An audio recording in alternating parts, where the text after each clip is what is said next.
Hello everyone, myself Professor Nikhil Chaurasia from Sage University Bhopal. Today we will discuss the topic generations of computer and classification of computer.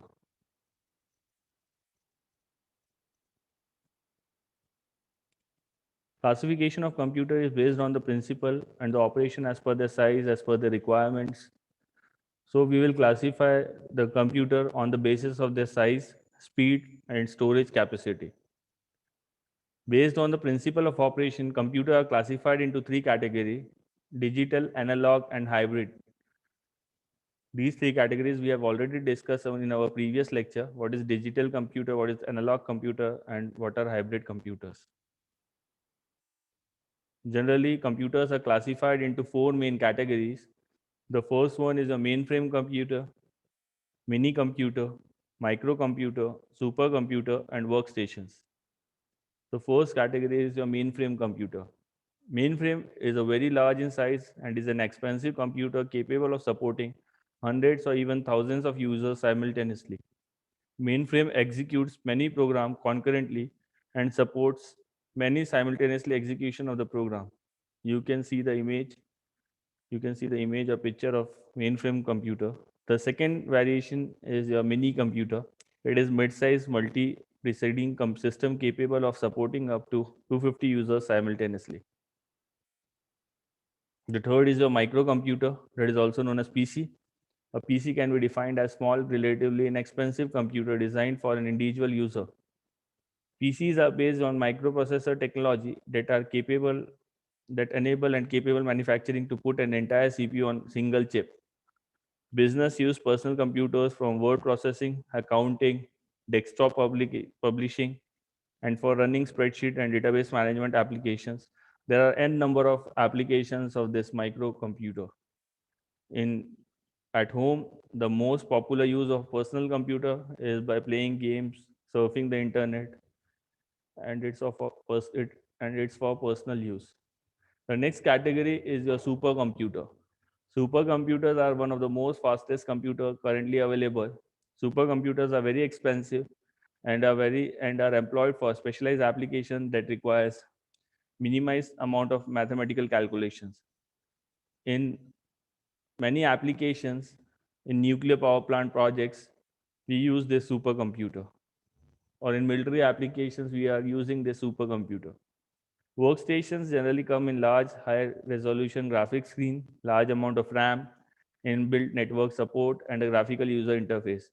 Most workstations also have mass storage devices such as drives. Special types of workstations can also include diskless workstation, comes without a disk drive. Common operating system for workstations are Unix, Windows.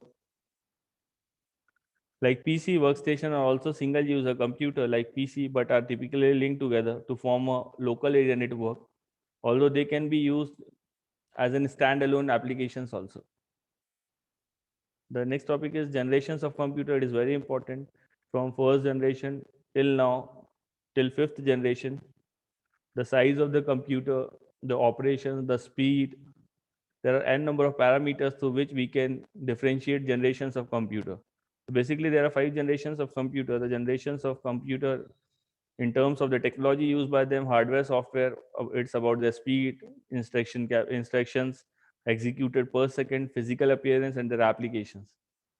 The first generation computer is from 1940 to 1956. The first generation we are using all the computers which have developed from 1940 to 1956 will come under the category of first generation. The first generation computer used vacuum tubes, a sealed glass tube containing a near vacuum which allows the free passage of electric current for circuitry and magnetic drum for memory. The first generation computer relied on machine language. They are very expensive to operate. In addition to using a great deal of electricity, it generates a lot of heat, and the defects are very difficult to get it through the defects. UNIVAC and ENIAC computers are the example of first generation computer. The size of the computer is very large. The first generation, there are certain advantages of first generation computer. I have also included the pics or the snapshots of the first generation computer. Advantages: it was only electronic device, first device to hold memory. Disadvantages: it is too bulky. As I have already told you, vacuum tubes burn frequently. They are producing lot of heat, and we have to maintenance problems arises in case of first generations of computer.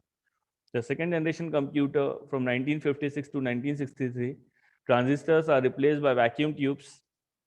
Second generation computer uses binary machine language. High level programming language are also being developed at the time. The versions are COBOL and Fortran. They were also the first computers. They were also the first computers that store their instructions in their memory. The advantages and disadvantages of second generation computer are: size is reduced a lot. They are very fast. They are very reliable. Disadvantages are they are overheated quickly. There are a lot of maintenance problems are there. The third generation computer is from 1964 to 1971. We use integrated circuit in third generation of computer. Transistors were placed on silicon chips called semiconductors.